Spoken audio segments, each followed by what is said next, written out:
नमस्कार दोस्तों। आज की कहानी है हरी चूड़ियाँ। औरतों का सबसे पसंदीदा त्योहार करवा चौथ, जो कि हर औरत बड़े ही अरमानों से करती है और करे भी क्यों ना, ये उसके अमर सुहाग के लिए व्रत होता है।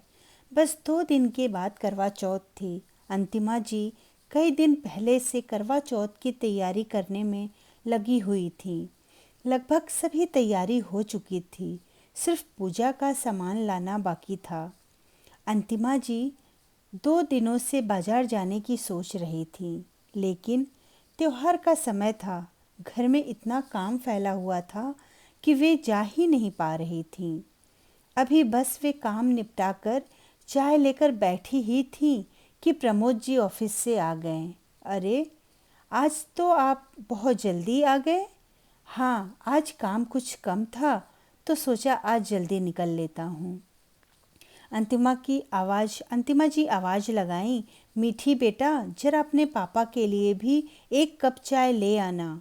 फिर मीठी ने चाय लाकर प्रमोद जी को पकड़ाई और जाकर अपनी पढ़ाई करने लगी।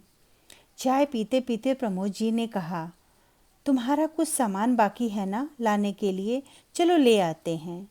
पर अभी अभी तो आए हैं आप, थोड़ा आराम कर लेते। अभी तो 2 दिन है करवा चौथ में। फिर प्रमोद जी बोले, नहीं, फिर बहुत देर हो जाएगी। अरे, कैसी देर? बड़े ही आश्चर्य से अंतिमा जी ने पूछा। प्रमोद जी बोले, अरे बाबा कुछ नहीं, चलो तुम जल्दी से तैयार हो जाओ। और थोड़ी देर बाद प्रमोद जी और अंतिमा जी को लेकर बाजार चले गए।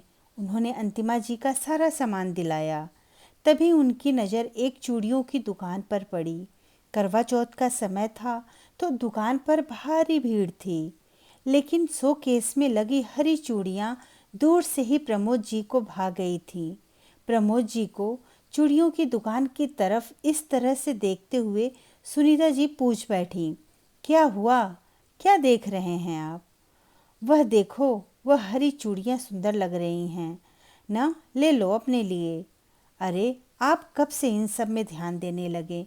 प्रमोद जी ने एक नज़र अंतिमा जी की तरफ देखा और बढ़ चले दुकान की ओर। अरे, पर सुनिए तो, देखिए ना दुकान में कितनी भीड़ है। यहाँ तो चूड़ियाँ लेते लेते रात हो जाएंगी, और वैसे भी मेरे पास चूड़ियाँ हैं, प्रमोद जी ने कई बार कहा। लेकिन अंतिमा जी ने उनकी एक न सुनी और दोनों घर लौट आए। रात को खाना खाने की मेज पर मीठी ने बताया कि अगले साल होने वाले बोर्ड एग्ज़ाम के लिए कल स्कूल में रजिस्ट्रेशन फॉर्म भरना है, जिसके लिए प्रमोद जी का स्कूल जाना बहुत ज़रूरी है। लेकिन कल तो मुझे बहुत ज़रूरी मीटिंग के लिए पूना जाना है।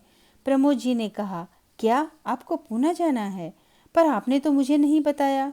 और कल क्यों जाना है? अरे यार, अच्छा मैं तुमसे बाद में बात करता हूँ। बेटा, कल तुम अपनी मम्मी को अपने साथ ले जाना। पर पापा, टीचर ने आपको ही बुलाया है। मीठी ने प्रमोद जी की बात का जवाब दिया, कोई बात नहीं बेटा, आप अभी मम्मी को ले जाना, मैं फिर कभी आपके टीचर से मिल लूँगा। मीठी को समझाकर प्रमोद जी ने अंतिमा जी की तरफ देखा। उनका चेहरा एकदम उतर चुका था। जैसे तैसे उन्होंने बेमन से खाना खाया। प्रमोद जी सब देख रहे थे, पर बोले कुछ नहीं।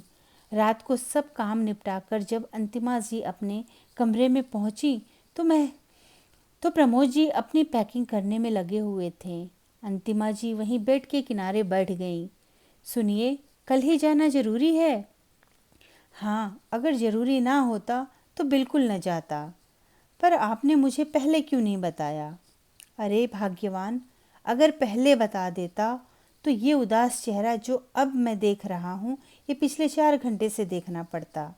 प्रमोद जी ने अंतिमा जी का चेहरा अपने हाथों में लेते हुए कहा, पर 2 दिन बाद करवा चौथ है, तो क्या हुआ? मेरी तस्वीर देख लेना।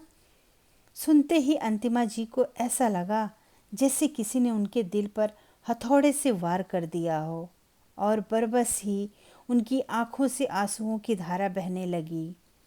एक वह दिन था और एक आज का दिन। अंतिमा जी हर साल प्रमोद जी की तस्वीर देखकर ही करवा चौथ का व्रत खोलती हैं। 20 बरस हो गए, लेकिन नियति उनके साथ ऐसा खेल खेला जो लाख कोशिशों के करने के बाद भी आज तक समझ नहीं आया। उस दिन प्रमोद जी ऐसे गए कि फिर कभी लौट कर नहीं आए। कोई नहीं जानता उनके साथ क्या अनहोनी हुई, वह जीवित हैं भी या। कभी कभी दुर्भाग्य खुद अपने आने की खबर हमें देता है, लेकिन हम समझ ही नहीं पाते। किसे पता था कि प्रमोद जी के द्वारा सहज ही बोला गया वह वाक्य अंतिमा जी की किस्मत बन जाएगा। आजीवन उन्हें प्रमोद जी की तस्वीर देखकर ही संतोष करना पड़ेगा। आज भी उन्हें यह मलाल रहता कि काश वे करवा चौथ का बहाना करके ही उन्हें रुकने पर मजबूर कर देती। काश उन्होंने उनकी काम की मजबूरी को न समझा होता। उन हरी चूड़ियों को देखकर उनकी आंखों में जो चमक थी वो आज भी अंतिमा जी को कसमसा जाती थी हैं। काश उस दिन उन्होंने उनका दिल रख लिया होता। ये अनगिनत काश ही हैं जो उन्हें अब उनकी ज़िंदगी का हिस्सा बन चुका है। बहुत कोशिश की उन्होंने प्रमोद जी को ढूंढने की, लेकिन उनका कुछ पता नहीं चला।